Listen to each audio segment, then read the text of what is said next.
Hey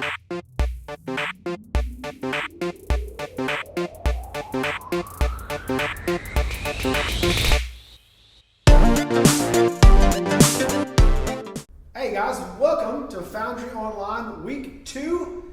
Thank you so much for being here. It was great to see you guys commenting last week as we had our Foundry time. And so thanks for coming and watching. And I really enjoyed having some of you guys on our game show last Thursday night. That was a lot of fun.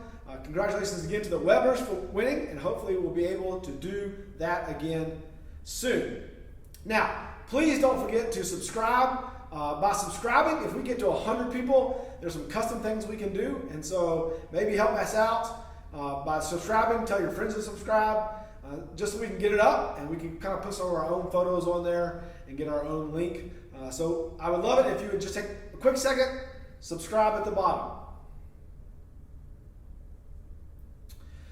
So tonight on Foundry, we have 3 segments. The first is the news. I told you we were going to be doing this news segment, and so we're going to have all the, actually there's no late breaking news, it's just kind of some funny news tonight, but I found some pictures I thought were interesting, and so we're going to be doing that tonight.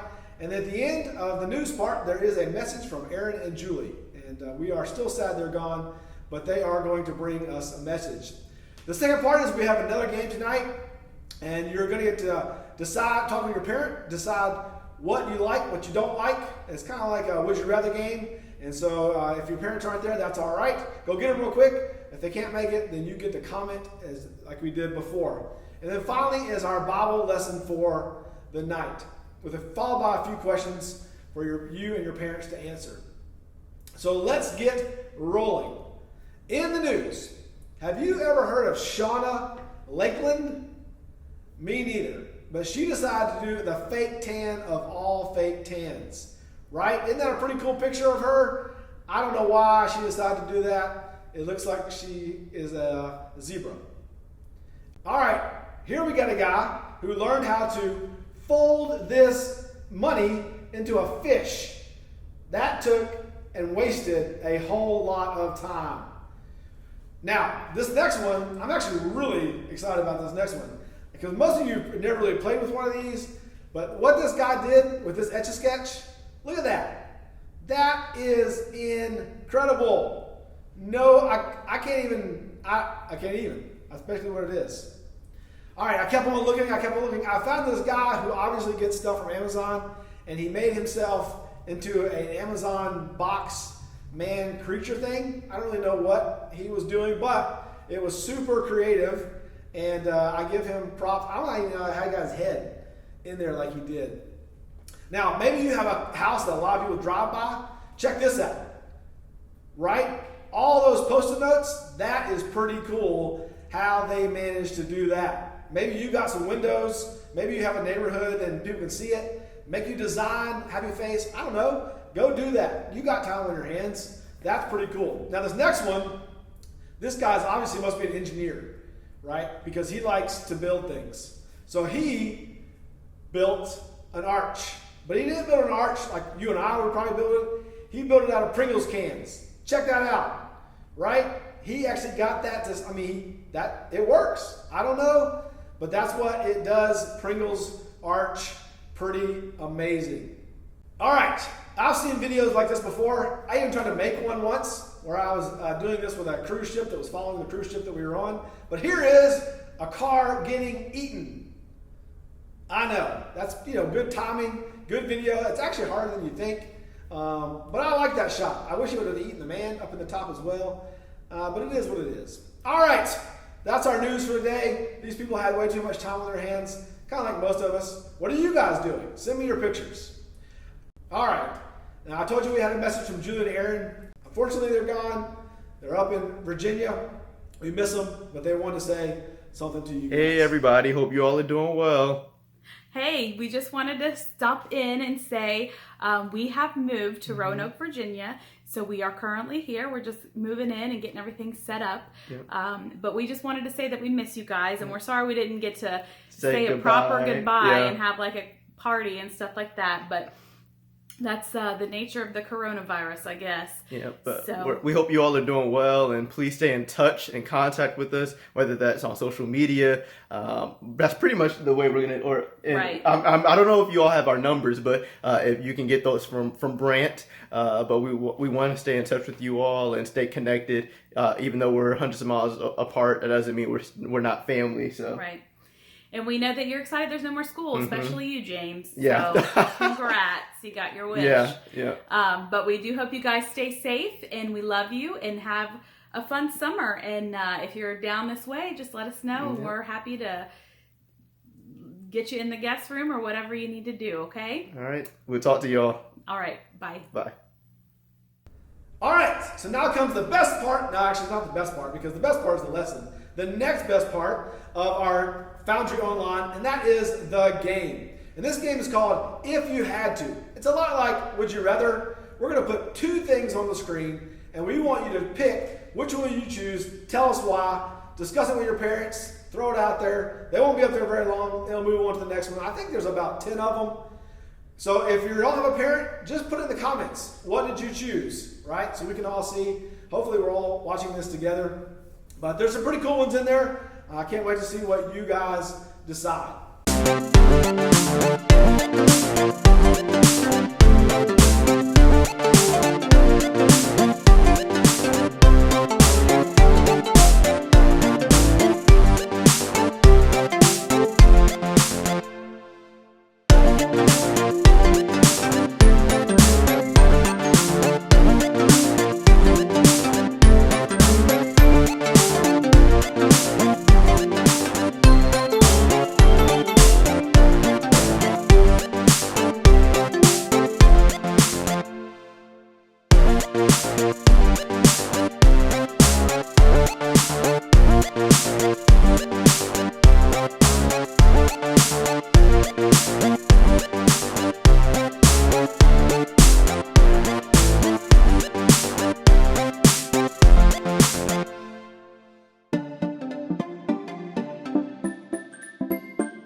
continuing on with our lesson and talking about things that are worth repeating and looking at things that Jesus talked about on his time on earth.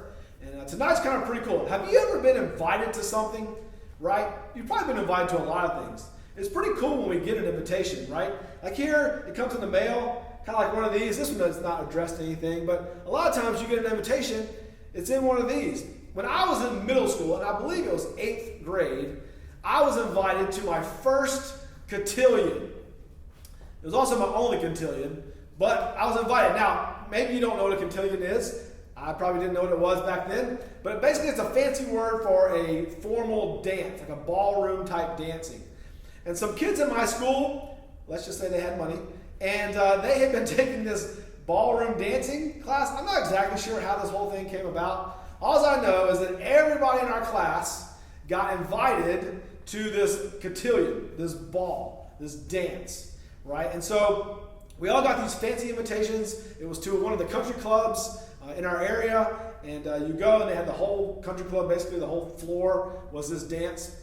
And so here's the thing, like I got my invitation and it said on there you got to bring your invitation to get in. So we drive to the country club. It's Wildwood Country Club. If you know where that is, you probably don't. We drive to the country club. We get there. My whole family's with me, and they're ready to drop me off. And I don't have my invitation. Right? It's not there. And my parents are like, "Hey, it's no big deal. You know, it's not." I mean, they knew who I was. I wasn't the most popular kid, but I mean, kids knew who I was. So they're like, just go on up there. They'll let you in. And I was like, no, I have got to go get my invitation. I have to have my invitation. I actually would not get out of the car, right? I'm all dressed up and people are going in. I won't get out of the car. I made my parents, which they were very kind and nice to do. Hopefully, as a parent, I would have done this. I don't know. They were nice enough to drive the 10 minutes back to my house, let me get the invitation, go back, and go into this dance. And I had a great time at it, even though it didn't start out very well. But my invitation was key. Now, the cool thing about the story today is there's an invitation in it. But the invitation is not limited to just the people in a certain grade. It's for everyone. Check out this story.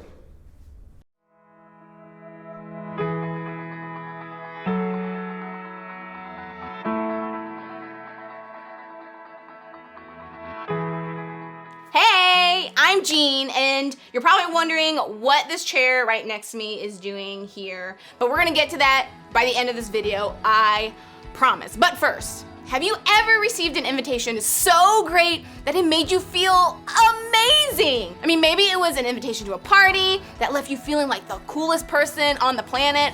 Maybe it was an invitation to be a part of your basketball team. I never got that invitation because my legs are too short.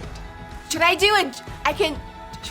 Is that how you do it? Or an invitation to hang out with a new friend, or even an invitation to join us here at church. So when you get an invitation to join or be a part of something that you're really excited about, it's a pretty great feeling, isn't it? One time, on the very first day of middle school, I remember being super nervous about going to lunch because everyone seemed to kind of know each other, but it was my first time at this school, and we were getting lunch, and a group of people had invited me to come and sit with them, and so I was super excited because I was heading to the potato bar, and I was really excited about the potato bar, and I was loading up my baked potato with, bacon bits and sour cream and butter, cheese. So pretty much I got my potato, and I took my potato loaded with all the stuff, and I got to sit with some new friends in my new middle school, and it was just awesome. We had a great time just talking and hanging out and having fun, and we're still friends to this day. I mean, getting invited to be a part of something that we're really excited about is so cool. But I think we all know that there are some invitations we'll probably never receive. Like if 21 Pilots were hosting a big album release in New York City, or if Tom Brady was hosting a football party, or if Will Smith was having a big New Year's Eve bash. I bet those guest lists are pretty exclusive, meaning there's only certain people who get to go to them. I know my name definitely would not be on any of them. And if your name would be, you need to tell me how you made that happen, because I want to be there with you so bad. How cool would that be? My point is this: our chances of getting that kind of invitation are pretty slim. We're not cool enough, or famous enough, or fancy enough to get invited to a party like that. And honestly, I think sometimes we feel the same way about this whole faith thing. When it comes to Christianity, sometimes we feel like the actual guest list is pretty small. Sure, we hear all this stuff about how everyone is supposed to be welcomed and included by God, but we don't always feel like that's true. Something in us believes that we don't belong with God. Maybe it's because of the choices you made last weekend, or the way you speak to your parents, or the things you do in secret that you don't want anyone else to know about. Or maybe you feel like you don't read your Bible enough, or pray every day, or even understand most of what we talk about here at church. I mean, all of those things certainly would count us out with God, right? I mean, to sit at his table, we think, we have to be good or right or have it all together. And because we don't always see ourselves that way, we believe that means we've somehow been left off his guest list, like me and the basketball team. Maybe you haven't thought that about yourself, but you've definitely thought that about other people. That bully at school, or the girl on your soccer team that you just can't get along with.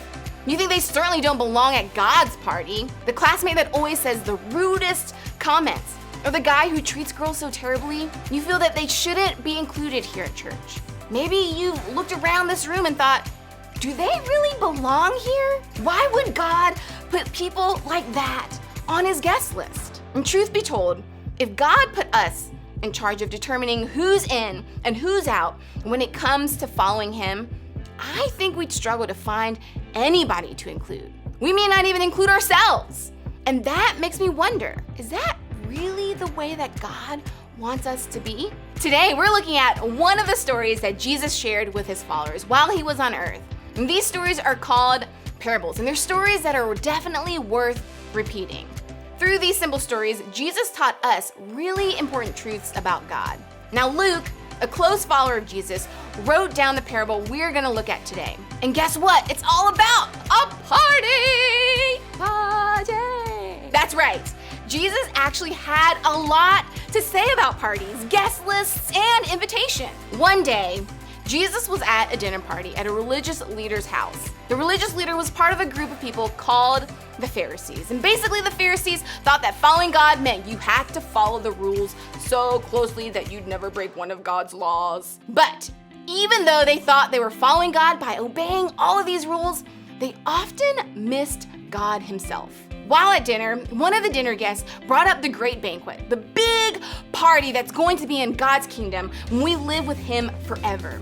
And in response, Jesus told this story, a parable. Now, in the parable, there was a man who invited a lot of people to a party. But when the time came for his guests to arrive, all of them suddenly came up with excuses for why they couldn't come. Hello? Oh yeah, your party today. All right, hold on, let me ask. Mom, can I go to the party? No? No, she said no, man. Sorry. One by one, they told the manservant that they weren't gonna be able to make it. Rude, right? Now, if I were this guy, I would have just given up and canceled the whole thing. But instead, the man did something different. The servant came back and reported this to his master. Then the owner of the house became angry and ordered his servant, go out quickly into the streets and alleys of the town and bring in the poor, the crippled, the blind, and the lame. Remember how we said Jesus used parables to teach us new things about God?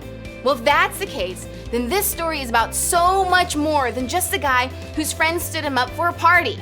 It's about the people God invites to follow him in real life. Jesus was telling this story to the Pharisees, the religious rule-following folks. In the first part of the story, only the most respected people were invited to the party. In other words, the religious leaders got invitations, but they all made excuses about why they couldn't come. Jesus was relating the story he was telling to the situation he was actually in. He was right there among the religious leaders. God himself was standing among the Pharisees, but they were missing him. They were so focused on other things that they were missing out on the main thing, Jesus. Now, you and I might be able to relate. We might get so focused on doing the right thing that we miss God. We might think that all God wants from us is obedience, when the main thing he wants is our hearts, a relationship with him. The obedience will follow after that. Now, back to the story.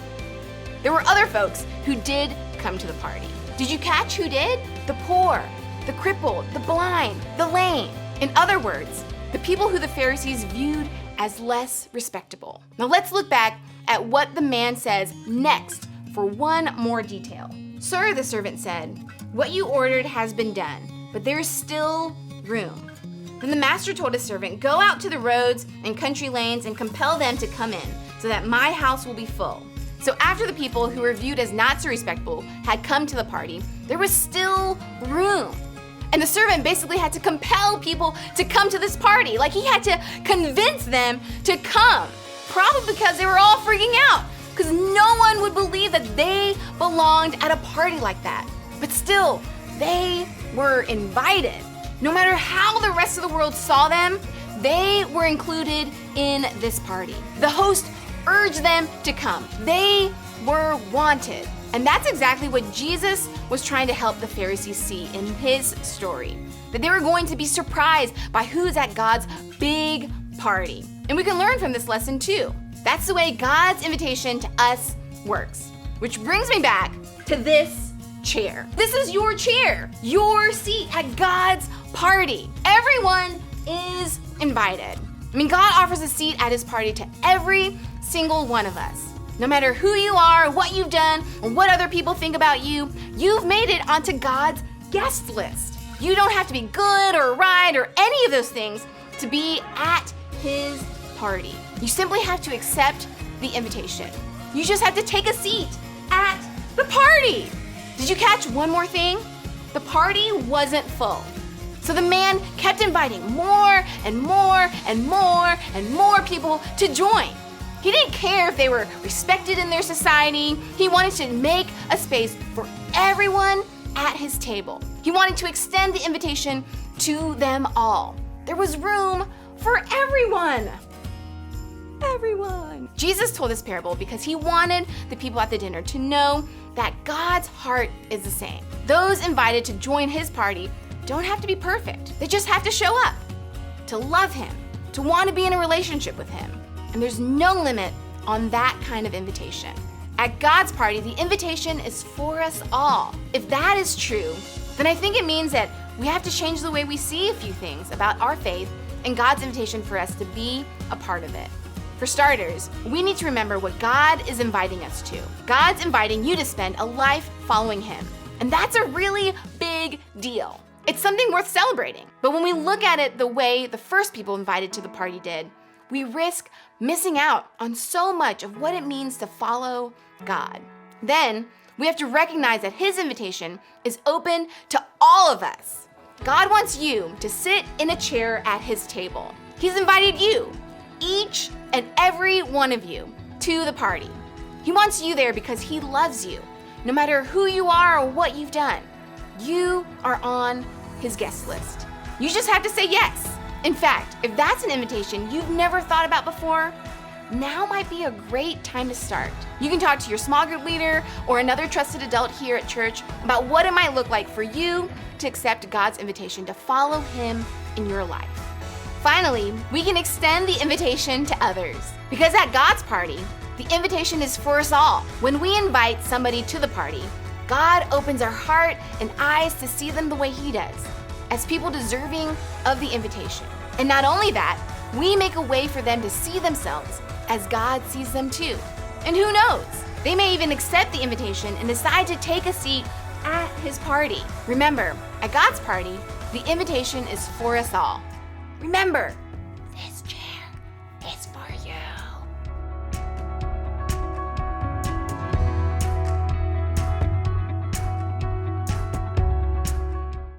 Very cool story, right? I love this story because we are all included. Nobody gets left out. So what we want to do now is just like what we did last week, where I'm going to put 3 or 4 questions up on the screen. Once a question comes up, just hit pause. Take a moment. You guys discuss it. If there's not a parent there for you to discuss it, put it in the comments. If you think that's weird, send me a text. I'm watching right now. Even if you're not watching it when everybody else does, send me a text later. I'd love to talk to you about your answers and what's going on. Thank you guys so much for being here. When you're done with the questions, you're done. I hope to see you guys tomorrow on our Zoom hangout, that you've been doing your devotional that we sent you. And you guys are awesome. Thanks for coming here tonight. Bye.